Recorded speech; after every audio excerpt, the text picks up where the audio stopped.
मैं देना चाहता हूँ। आज हम यहाँ एकत्रित हुए हैं ताकि हम विज्ञान की महत्ता और इसके हमारे जीवन में योगदान पर चर्चा कर सकें। ये दिन भारतीय वैज्ञानिकों के योगदान को सम्मानित करने और विज्ञान के प्रति लोगों में जागरूकता फैलाने का दिन है। हमारा देश हमेशा से ही विज्ञान और प्रौद्योगिकी के क्षेत्र में अग्रणी रहा है। ये दिन भारतीय वैज्ञानिक सीवी रमन के प्रसिद्ध रमन प्रभाव की खोज की वर्षगांठ के रूप में मनाया जाता है। 28 फरवरी 1928 को रमन जी ने अपने प्रयोग के माध्यम से प्रकाश के फैलाव स्कैटरिंग का एक नया पहलू उजागर किया, जो बाद में विज्ञान की दुनिया में एक बड़ी क्रांतिकारी खोज साबित हुई। उनके इस अद्वितीय योगदान के कारण उन्हें 1930 में नोबेल पुरस्कार से सम्मानित किया गया। विज्ञान ने हमारे जीवन को नई दिशा दी है। आज जिस तरह से हम अत्याधुनिक चिकित्सा, स्मार्टफोन, इंटरनेट, कृत्रिम बुद्धिमत्ता और कई अन्य तकनीकी क्षेत्रों में प्रगति कर रहे हैं, वह सब विज्ञान के कारण संभव हो पाया है। विज्ञान के क्षेत्र में कई आविष्कारों और अनुसंधानों ने हमारे जीवन को आसान और सुरक्षित बनाया है। उदाहरण के तौर पर वैक्सीनेशन ने हमारे जीवन को नई खतरनाक बीमारियों से बचाया। बिजली और संचार के क्षेत्र में हुई प्रगति ने दुनिया को एक परिवार जैसा बना दिया था।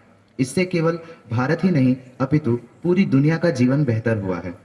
लेकिन आज मैं कुछ ऐसे धार्मिक मान्यताओं के बारे में बात करना चाहता हूँ जो हमारे भारत के साथ साथ पूरे विश्व में प्रसिद्ध है। कुंभ मेला। कुंभ मेला प्रत्येक 12 वर्ष में एक बार आयोजित होता है। लेकिन क्या आपने कभी सोचा है कि ऐसा क्यों होता है? इसके पीछे एक वैज्ञानिक और खगोल शास्त्र से जुड़ा कारण है। कुंभ मेला तब आयोजित होता है जब सूर्य, चंद्रमा और गुरु बृहस्पति ग्रह विशेष स्थानों पर होते हैं और इनकी स्थिति पृथ्वी पर विशेष प्रभाव डालती है। जब इन ग्रहों का संगम होता है तो पृथ्वी पर एक प्रकार की ज्योतिषीय और ऊर्जा का परिवर्तन होता है, जो शरीर और मन के लिए लाभकारी है। इस समय धार्मिक दृष्टिकोण से इस संगम में स्नान करने से पुण्य की प्राप्ति मानी जाती है। वैज्ञानिक दृष्टिकोण से भी इस समय जल में विशेष खनिज और औषधीय गुण होते हैं, जो शरीर को शुद्ध करने में मदद करते हैं। गंगा नदी में स्नान करने का महत्व। हम सुनते आए हैं कि गंगा नदी में स्नान करने से सारे पाप समाप्त हो जाते हैं और हमें मोक्ष की प्राप्ति होती है।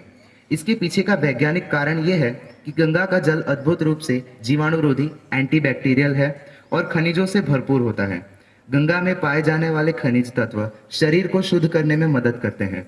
इस जल में स्नान करने से न केवल शरीर की सफाई होती है, बल्कि ये त्वचा और स्वास्थ्य के लिए भी फायदेमंद है। दांतों पर नीम का दातुन करना। दांतों की सफाई के लिए नीम के दातुन का उपयोग सदियों से होता आ रहा है। वैज्ञानिक दृष्टिकोण से ये एक अच्छा तरीका है, क्योंकि नीम में एंटीबैक्टीरियल और एंटीफंगल गुण होते हैं, जो मुंह में बैक्टीरिया की वृद्धि को रोकने में मदद करते हैं। नीम का उपयोग दांतों की सुरक्षा और मसूड़ों के स्वास्थ्य के लिए बहुत फायदेमंद होता है। काले तिलक का माथे पर लगाना। हमारे यहाँ एक आम प्रथा है कि हम माथे पर काला तिलक लगाते हैं, खासकर धार्मिक अवसरों पर। ये तिलक न केवल धार्मिक कारणों से बल्कि वैज्ञानिक दृष्टिकोण से भी महत्वपूर्ण है। शरीर के माथे का हिस्सा मानव मस्तिष्क से जुड़ा होता है और माथे पर तिलक लगाने से मानसिक शांति और एकाग्रता में वृद्धि होती है।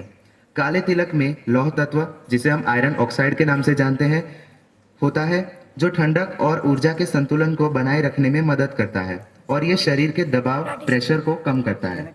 सूर्य देव को जल अर्पित करना। हम अक्सर ये सुनते हैं कि सूर्य देवता को जल अर्पित करना चाहिए। इसका वैज्ञानिक कारण बहुत दिलचस्प है।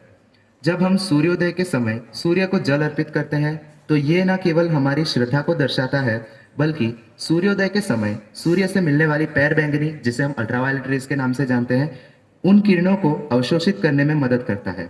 ये शरीर में विटामिन डी के स्तर को बढ़ाने में सहायक होता है, जो हड्डियों और त्वचा के लिए लाभकारी है। इसके अलावा सूर्य की किरणों से निकलने वाले लाभकारी आयन, जैसे कि कैल्शियम, पोटेशियम एक्सेट्रा, आयन शरीर में रक्त संचार को बेहतर बनाते हैं। ये सभी उदाहरणों से स्पष्ट होता है कि विज्ञान और परंपरा में एक गहरा संबंध है।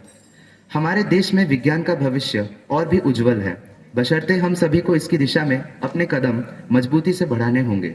विद्यार्थियों की भूमिका इस प्रक्रिया में बहुत महत्वपूर्ण है। आप सभी को विज्ञान के प्रति अपनी जिज्ञासा और रुचि बनाए रखनी चाहिए, ताकि आप नई खोजों और आविष्कारों के द्वारा समाज और राष्ट्र के प्रति अपनी भूमिका निभा सकें। आज हमें ये संकल्प लेना चाहिए कि हम विज्ञान के क्षेत्र में नए नए प्रयोग करेंगे, ताकि हम न केवल अपने देश बल्कि पूरी मानवता के लिए कुछ महत्वपूर्ण योगदान दे सकें। विज्ञान का उद्देश्य केवल जिज्ञासा का समाधान करना नहीं है, बल्कि समाज की समस्याओं का समाधान खोजना और हमारे जीवन को बेहतर बनाना है। अंत में मैं यही कहूँगा कि विज्ञान केवल एक विषय नहीं है, ये जीवन जीने का एक तरीका है। इसे अपनाएं और इस दिशा में कदम बढ़ाकर आज दुनिया को एक नई दिशा दे सकते हैं। धन्यवाद। जय हिंद, जय भारत।